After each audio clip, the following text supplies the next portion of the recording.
श्री सीताराम नाम महाराज की।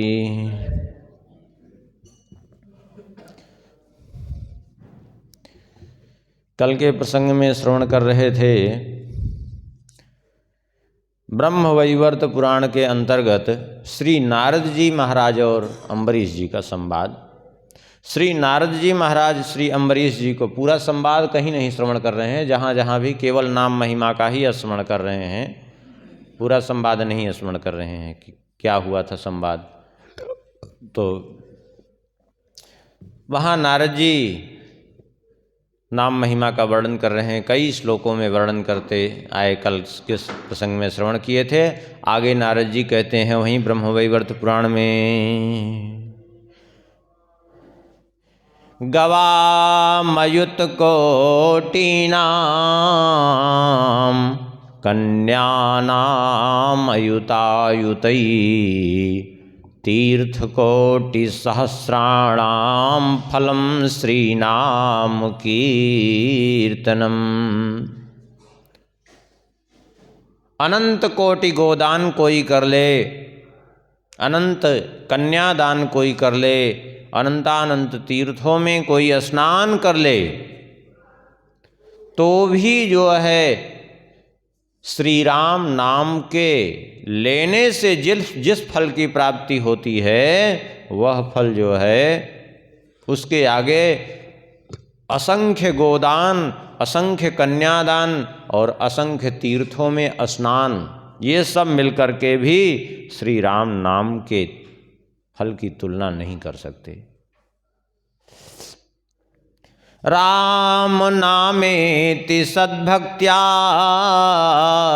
एन गीतम महात्मना तेनैव चाकृतं सर्वं कृत्यं वै संशयं विना।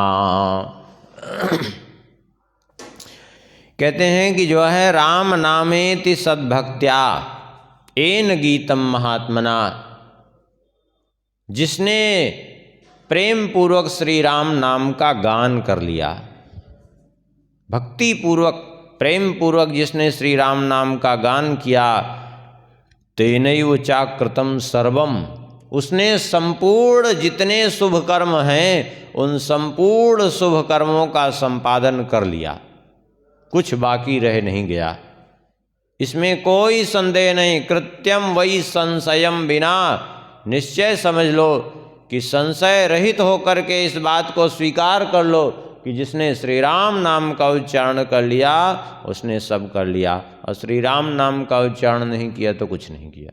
जैसे पेड़ में जड़ में पानी डाल दिया तो पूरा पेड़ आपने सींच दिया, चाहे जितना भी बड़ा पेड़ हो, केवल जड़ में पानी डालने मात्र से सारा पेड़ आपने सींच दिया, सारे पत्ते सींच दिए, लेकिन एक एक पत्तों को आप सींचते रहिए, सारी डालियों को सींचते रहिए, और जड़ में पानी नहीं डाले तो आपने कुछ नहीं किया, कोई सिंचाई नहीं की, समझ लीजिए, पक्की बात है। ऐसे ही श्री राम नाम क्या है? बोले सबका मूल है, सबका की जड़ है, सबका आधार है। वसन्ति यानि तीर्थानि पावनानि महीतले तानि सर्वाणि नाम्नस्तो कलां नार्हन्ति षोडशीम्।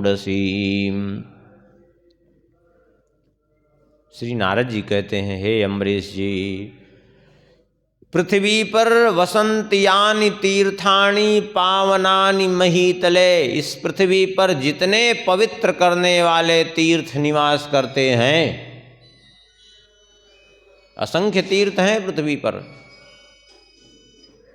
जितने तीर्थ निवास करते हैं इस पृथ्वी पर, जो जीवों को पवित्र करने वाले हैं, पाप नष्ट करने वाले हैं, उन समस्त तीर्थों में कोई स्नान कर ले। पहली बात तो यह है कि समस्त तीर्थों में कोई स्नान कर ही नहीं पाएगा, इतनी असंख्य तीर्थ हैं, क्योंकि उसके जीवन का एक समय है कि इतने ही समय उसका जीवन है।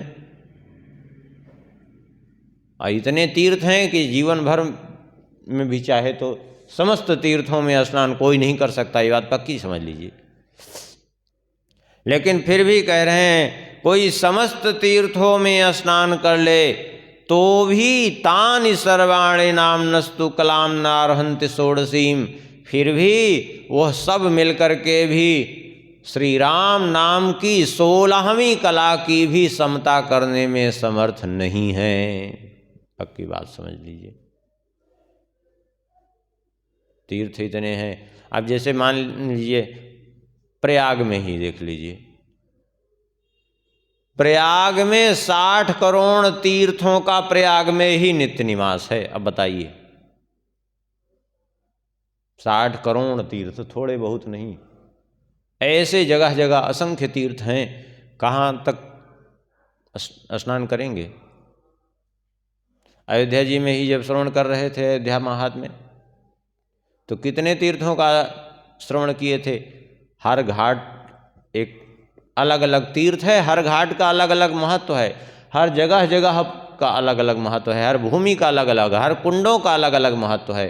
कहाँ तक स्नान करेंगे आप, कितने तीर्थों में। लेकिन फिर भी कोई कर ले तो भी समस्त तीर्थों में स्नान करने का जो फल है वह भी श्री राम नाम की 16वीं कला की भी बराबरी नहीं कर सकता।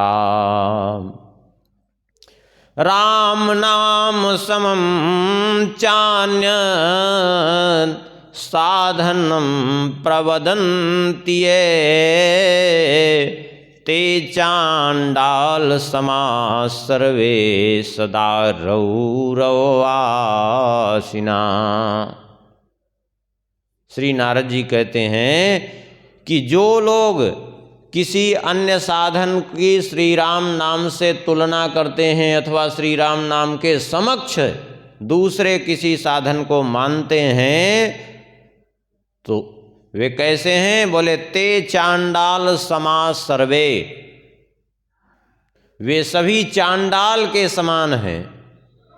और इतना ही नहीं, सदा रौरव वासिनः, सदा रौरव नरक में निवास करने वाले होंगे वो। इसलिए भगवान के नाम की किसी से तुलना नहीं करनी चाहिए, क्योंकि किसी से तुलना हो ही नहीं सकती। अरे किसी राजा की सामान्य मनुष्य से कभी तुलना हो सकती है क्या? संभव ही नहीं है।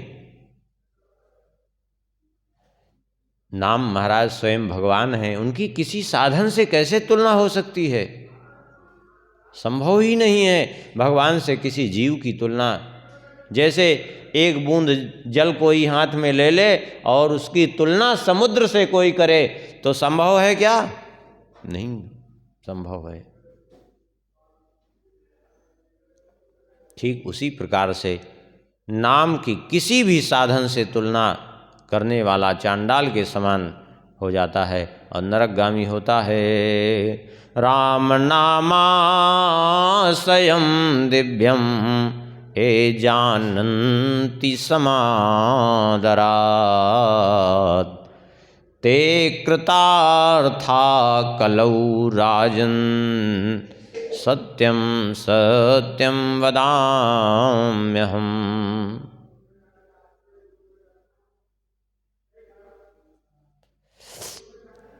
कहते हैं जो लोग श्री राम नाम के दिव्य आशय को आदर पूर्वक जानते हैं और जो स्वीकार करते हैं, अर्थात श्री राम नाम की महिमा को जो स्वीकार करते हैं, वे लोग निश्चय ही ते कृतार्था कलौ राजन, वे निश्चय रूप से कृतार्थ हैं, इसमें कोई संदेह नहीं है। सत्यम सत्यम वदाम्यहम्, सत्य है, इसमें कोई संदेह नहीं। दृष्टम नामात्मकं विश्वं मया विज्ञान चक्षुषा वाङ्मनो गोचरातीतं निर्विकल्पं प्रमोददम्। श्री नारद जी कहते हैं, दृष्टम नामात्मकम विश्वम मया विज्ञान चक्षुषा। नारद जी कहते हैं कि मैंने अपने विज्ञान रूपी नेत्रों से देख लिया है अच्छी प्रकार से। क्या देखा? बोले ये सारा विश्व ही राम नामात्मक है, सारा विश्व ही श्री राम नामात्मक है। लेकिन फिर भी श्री राम नाम वाणी से, मन से, बुद्धि से, इंद्रियों से सर्वथा परे है।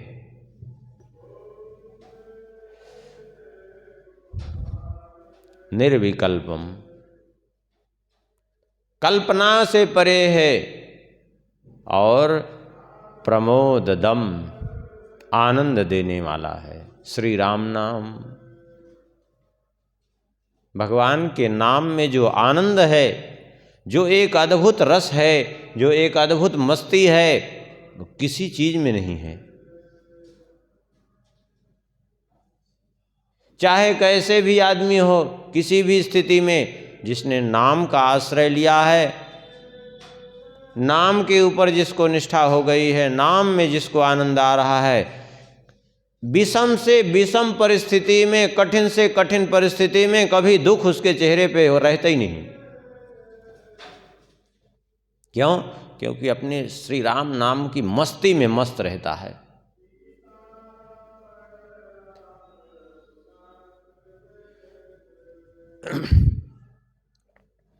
अब तो शरीर छूट गया। 2-3 साल पहले एक पंडित जी थे, यहीं अयोध्या में रहते थे, वो इधर अमेठी जिला के थे, छावनी के शिष्य थे।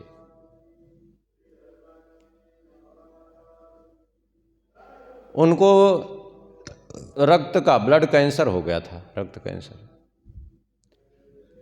लेकिन फिर भी उसकी चिंता उनको नहीं, और अपनी मस्ती में वो दिन रात खूब नाम जप करते थे। छावनी के शिष्य थे,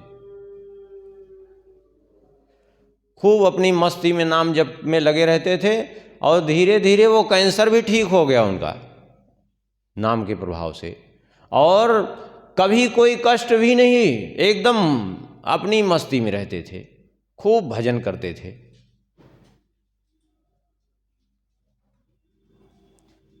अवस्था हो गई थी, 70 के आसपास की अवस्था रही। 2-3 साल हुआ उनका शरीर पूरा हुआ।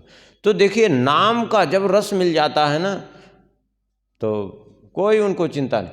बल्कि उनकी पत्नी चिंतित रहती थी कि इनको कैंसर हो गया, न जाने क्या, लेकिन वो प्रसन्न रहते थे। कहते कि अरे ये सब शरीर है तो इसकी क्या चिंता, ये तो एक दिन वैसे भी जाना है, जाना है। अपनी मस्ती मस्त रहते थे, भगवान का भजन करते थे, और भजन करते करते जो है अपना चले गए। और यद्यपि वो कैंसर से नहीं गए, कैंसर ठीक हो गया था। अब अवस्था भी हो गई थे, 70 के ऊपर हो गए थे, तो ठीक है, चलते फिरते में चले गए, कोई दिक्कत नहीं। तो ये है, भगवान के नाम का जिसको रस मिल जाए ना, फिर उसको कोई चिंता भी नहीं रहती। अब क्योंकि कोई भी दुख उसको दुखी कर ही नहीं सकता।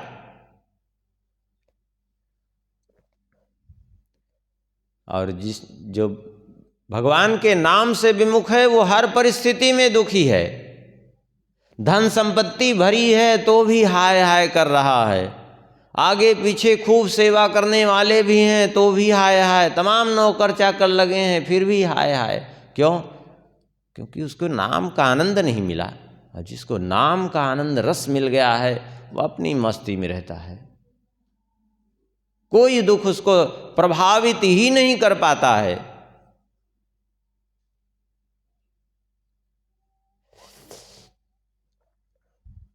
यह है नाम का प्रभाव।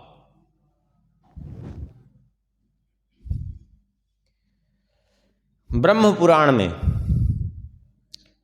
श्री ब्रह्मा जी महाराज नारद जी को नाम महिमा का उपदेश करते हुए कहते हैं, इदमेव हि मांगल्यम इदमेव धनागमः जीवितस्य फलं चैव राम नामानुकीर्तनम।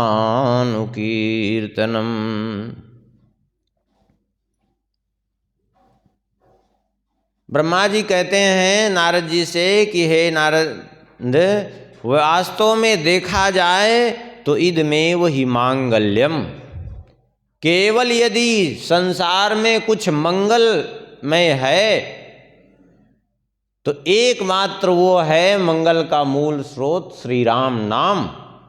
नहीं तो संसार क्या है? दुखालयम अशाश्वतम। स्वयं भगवान ने ही गीता में कह दिया, ये संसार क्या है? दुख का घर है और विनष्ट होने वाला है। इसमें यदि कुछ मंगलमय है तो एकमात्र वो मंगलमय ये है कि वो है भगवान का नाम। इसीलिए देखिए हम किसी की निंदा करने के भाव से नहीं कह रहे हैं, ना तो किसी को हीन बताया जा रहा है, लेकिन जब कोई मरता है तो किसी चीज को नहीं कहते, केवल एकमात्र कहते हैं क्या? राम नाम सत्य है। कोई ये नहीं कहते कि अमुक पुण्य सत्य है, अश्वमेध सत्य है, अमुक तीर्थ सत्य है। कोई नहीं कहता। कोई कहता है कि अमुक तीर्थ सत्य है और वो फलन जो है अश्वमेध सत्य है, राजसूय सत्य। कोई कहता है? किसी के मुख से कभी सुने हैं? नहीं। केवल क्या कहा जाता है? राम नाम सत्य है। क्योंकि सत्य तो यही है कि एकमात्र श्री राम नाम ही सत्य है, बाकी सब कुछ असत्य है। और अन्य किसी भी साधन से आप पुण्य करके उत्तम लोकों को चले भी जाएंगे तो भी वहां कब तक रहेंगे? बोले तावत प्रमोदते स्वर्गे यावत् पुण्यम समाप्यते क्षीण पुण्यः पतिर्वागनिक्षण काल चालितः। तभी तक वहाँ है जब तक आपका पुण्य है, और जैसे ही आपका पुण्य क्षीण हुआ वहाँ से सीधा नीचे ले आए फिर से ज्यों के त्यों। मतलब क्या निकला? कोई मतलब नहीं निकला। तो सत्य क्या है? मंगलमय क्या है? ब्रह्मा जी कहते हैं इदमें वो ही, केवल राम नाम ही, अर्थात जो भगवान का नाम है केवल वही मंगलमय है। भगवान के नाम के अतिरिक्त कहीं भी जाएंगे अमंगल ही अमंगल हाथ लगेगा, बाकी कुछ नहीं लगेगा। भगवान के नाम को छोड़ करके यदि कोई आप साधन भी करें तो वह भी व्यर्थ हो जाएगा। कैसे? गोस्वामी जी कह रहे हैं राम नाम को अंक है, बाकी साधन शून्य। बाकी साधन क्या है? शून्य के समान। अंक गए कछु हाथ नहीं, अंक रहे 10 गुण। एक शून्य है और उसके आगे अंक लगा दीजिए तो 10 गुना, दूसरा शून्य लगा दीजिए 100 गुना, तीसरा। लेकिन चाहे हजारों शून्य लगे हों, आप अंक को मिटा दीजिए तो सब हजारों शून्य मिल करके भी सब शून्य हैं, किसी काम के नहीं है वो।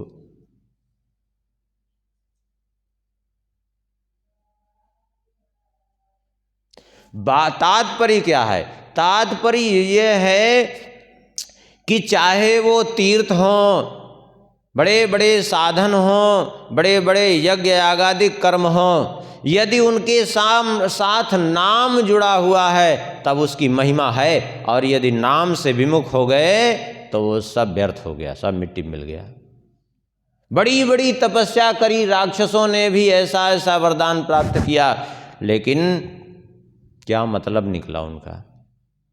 अपने विनाश का रास्ता ही तो खोला है उन्होंने, और क्या किया? इसलिए ब्रह्मा जी कहते हैं इदमें वही मांगल्यम, इदमें वो धनागमः। यदि जीवन में कहा जाए कि सच्चा धन, तो सच्चा धन तो एकमात्र है, और वो धन है श्री राम नाम धन। आप चाहे जितनी संपत्ति इकट्ठा कर लीजिए, वो संपत्ति आपका दुख नहीं दूर कर सकती। आपको संपत्ति की चिंता करके रखनी पड़ेगी। आप उसको बैंक में रखें, यहाँ रखें, वहाँ रखें, उसकी सुरक्षा करनी पड़ेगी। आप उसके नौकर बन करके केवल रह जाएंगे। लेकिन ये संपत्ति ऐसी है कि इसको कोई नहीं छीन सकता आपसे। श्री मीरा जी यही बात तो कहती हैं, पायो जी मैंने राम रतन धन पायो, पायो जी मैंने राम रतन धन पायो, खर्चे न खूटे चोर नहीं लूटे, दिन दिन बढ़त सवायो, पायो जी मैंने राम रतन धन पायो। श्री राम नाम एकमात्र धन है। भगवान के नाम के अतिरिक्त जो कुछ भी है वो कुछ नहीं है। आखिर जिसको आप धन मानते हैं वो आखिर एक कागज का टुकड़ा ही है। स्वर्ण मुद्रा भी है तो वो भी क्या है, एक पृथ्वी का विकार है, सब नष्ट होने वाला है। अभी बढ़िया खूब स्वर्ण मुद्रा आपके पास हो, उसको भूमि में गाड़ दीजिए, कुछ वर्ष बाद जब खोदेंगे तो वो मिट्टी बन चुकी होगी, गल करके मिट्टी के साथ मिल करके सब मिट्टी बन जाती है। क्योंकि मिट्टी धीरे धीरे, चाहे जो चीज़ डाल दीजिए मिट्टी में, वो धीरे धीरे अपने में आत्मसात कर लेती है। क्योंकि वो मिट्टी का ही तो विकार वो भी है ना, वो मिट्टी के साथ मिल करके धीरे धीरे उसी में मिट्टी में मिल जाती है।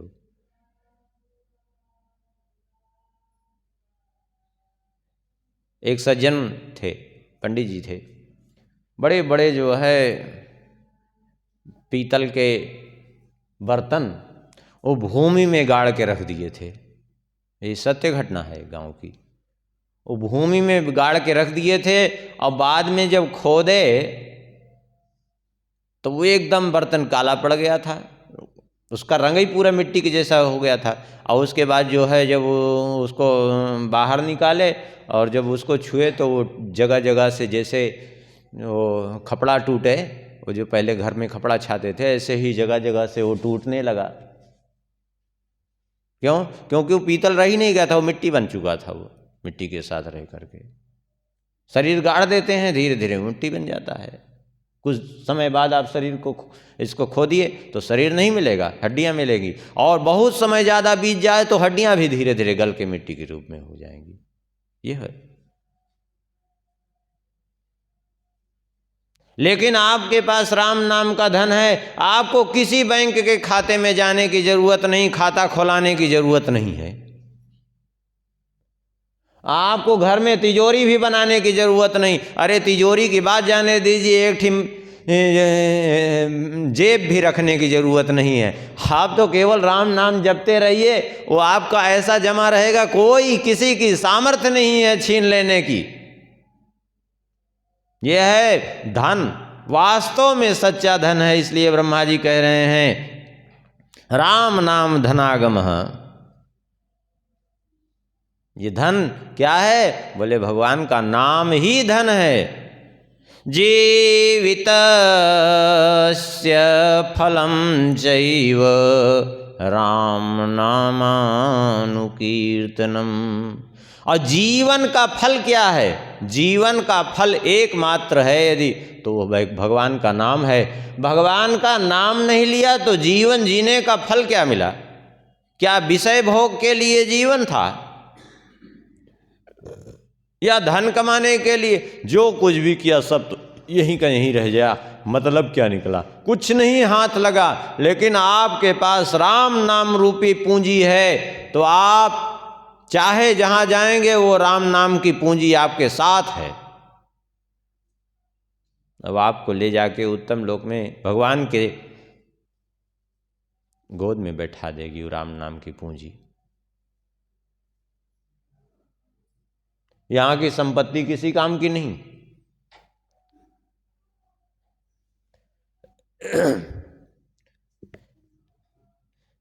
एक सज्जन थे, वकालत करते थे, मर करके पहुंच गए नरक लोक। और नरक लोक पहुँचे तो वहाँ यमदूत ने कहा कि तुमने जीवन भर झूठ बोल बोल करके जो है लोगों को ठगा है, अब पैसा, अब उसका परिणाम तो भोगना पड़ेगा। बोले नहीं नहीं, हमने पुण्य भी किया है। बोले क्या पुण्य किया है? अरे बोले एक दिन हमने जो है एक व्यक्ति की सहायता की थी, बहुत परेशान था तो हमने 100 रुपया उसको दिया था। बोले और कुछ क्या किया, और क्या किया था? बोले एक दिन और एक की सहायता के लिए हमने 50 रुपया दिया था। बोले और क्या किया था?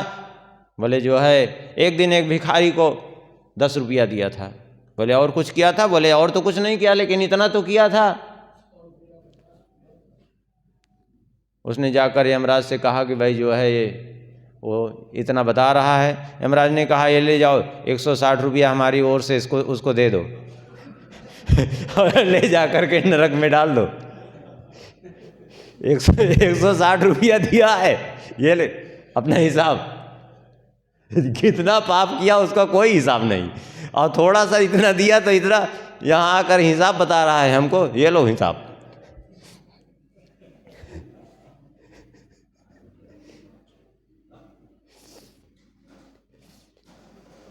तो कुछ काम नहीं आएगा, लेकिन आपके पास राम नाम की पूंजी है तो वो राम नाम की पूंजी ले जा करके भगवान की गोद में बैठा देगी।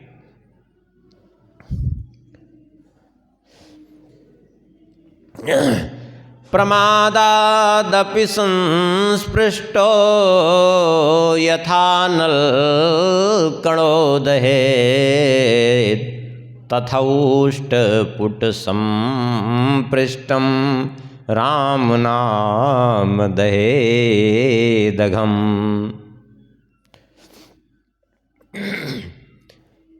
ब्रह्मा जी कहते हैं नारद जी, जैसे कोई प्रमाद बसात, असावधानी वसात भी यदि अग्नि के कण का स्पर्श कर ले, अग्नि की चिंगारी मात्र का भी स्पर्श करेगा तो अग्नि जलाएगी, इसमें कोई संदेह नहीं है।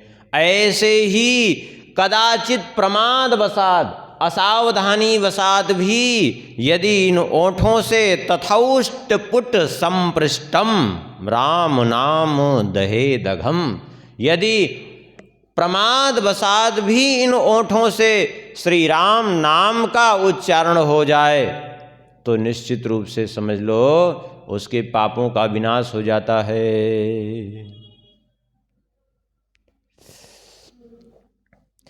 हत्यायुतं पान सहस्रमुग्रम गुरुअंगना कोटिनिसेवनं चा स्तेनान्य संख्यानि च पातकानि श्रीराम नाम्ना निहितानि सद्यः। कहते हैं ब्रह्मा जी कि किसी ने हत्यायुतम पान सहस्रमुग्रम, किसी ने 10,000 हत्याएं कर दी हो, हजारों बार मदिरा पान किया हो, असंख्य बार गुरुपत्नी गमन किया हो, हजारों बार उसने चोरी की हो, लेकिन फिर भी वह यदि प्रायश्चित्त करना चाहता है तो इन समस्त कर्मों से उपरत होकर के यदि वो श्री राम नाम का आश्रय ले ले तो श्री राम नाम के कीर्तन के प्रभाव से श्री राम नाम निहितानि सद्यः, श्री राम नाम के प्रभाव से वो शीघ्र ही उस पाप से विमुक्त हो जाएगा, इसमें कोई संदेह नहीं। इसलिए संसार की चतुराई छोड़ करके भगवान का नाम जपे। ये संसार की चतुराई संसार ही तक काम करती है। अच्छा, संसार की चतुराई भी संसार में भी सबके सामने नहीं काम करती।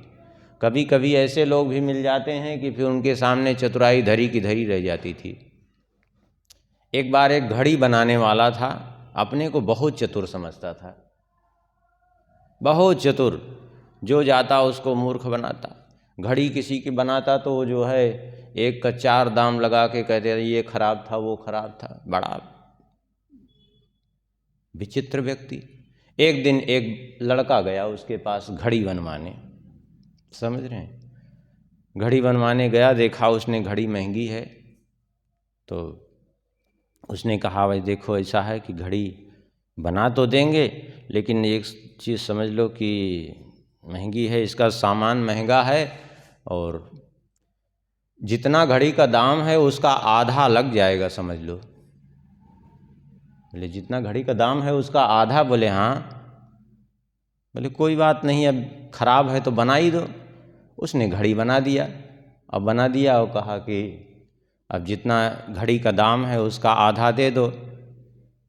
तो वो लड़का भी बड़ा विचित्र था, उसने खींच के 2 थप्पड़ मारा। बोले ये क्या किए? बोले ये हमको 4, जब हमने घड़ी की जिद की थी पिताजी से तो 4 थप्पड़ हमको मारा था, तो 4 थप्पड़ की कीमत हमको चुकानी पड़ी थी, आधा तुमने मांगा तो 2 थप्पड़ हमने दे दिया तुमको।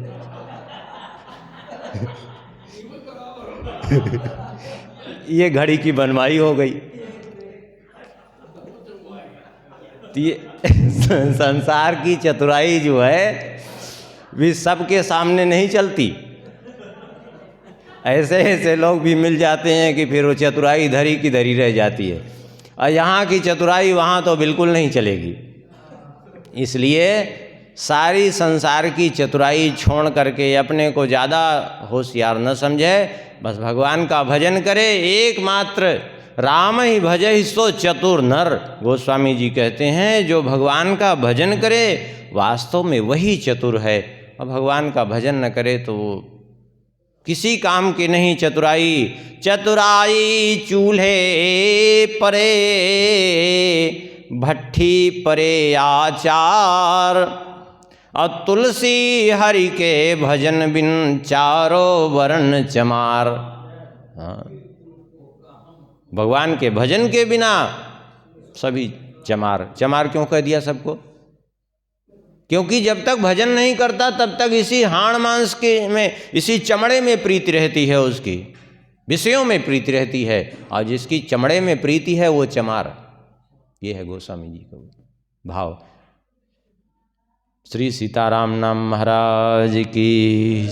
सिया बोल सिया बोल, सिया सिया बोल, श्री राम राघव रसिकेश बोल।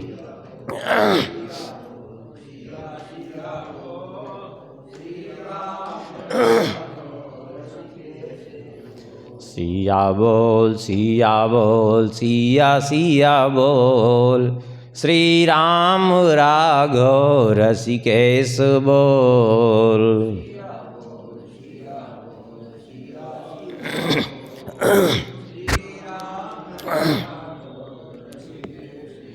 सिया बोल सिया बोल, सिया बोल सिया बोल।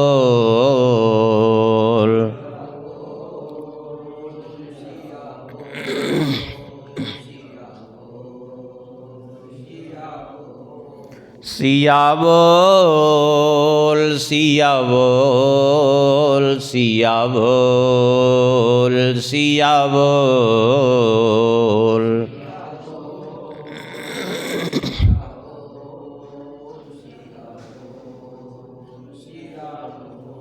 सिया बोल सिया बोल, सिया सिया बोल, श्री राम राघव रसिकेश बोल।